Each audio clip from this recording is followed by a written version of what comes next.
Everyone, welcome back. So, episode 5 of Perfect Crown delivers exactly what the show has been building towards a turning point where romance, sacrifice, and power collide in a way that feels both emotional and visually striking.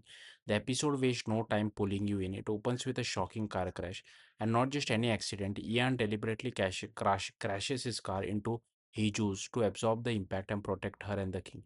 It's reckless, yes, but also deeply revealing. In one moment, you understand exactly who Ian is, someone willing to put everything on the line for the people he cares about. The aftermath sets a heavy emotional tone.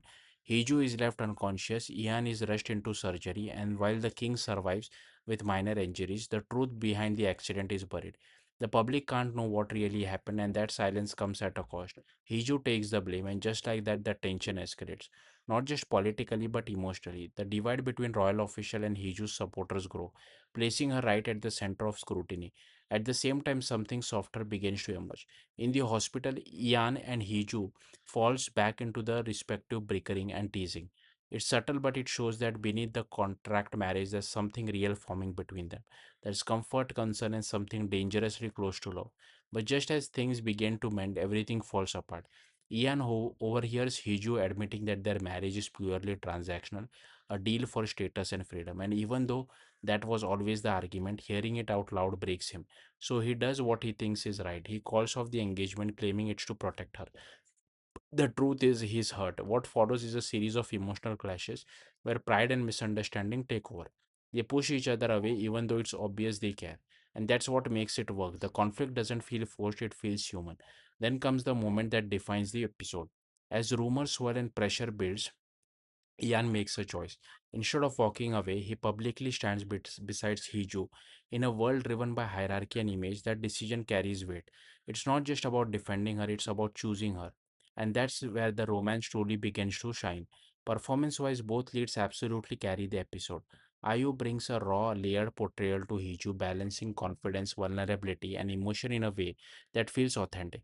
You can see the emotional cracks beneath her strong exterior, and beyond Busik as Yan delivers a compelling performance, especially in moments of quiet intensity. His expression do a lot of the heavy lifting, the fear, the truth, the love, it's all there without needing to be spelled out. Thematically, the episode revolves around sacrifices. Yan risks his life in the crash. Hiju carries the blame to protect others. Even the breakup is in a way an act of sacrifice, both trying to shield the other, even if it means hurting themselves. At the same time, the show continues exploring status and power. Hiju's pursuit of status isn't just ambition, it's survival. She wants to prove herself to rise above her past. But Ian misunderstands that, seeing it as selfishness rather than strength. Visually, the episodes stand out as well.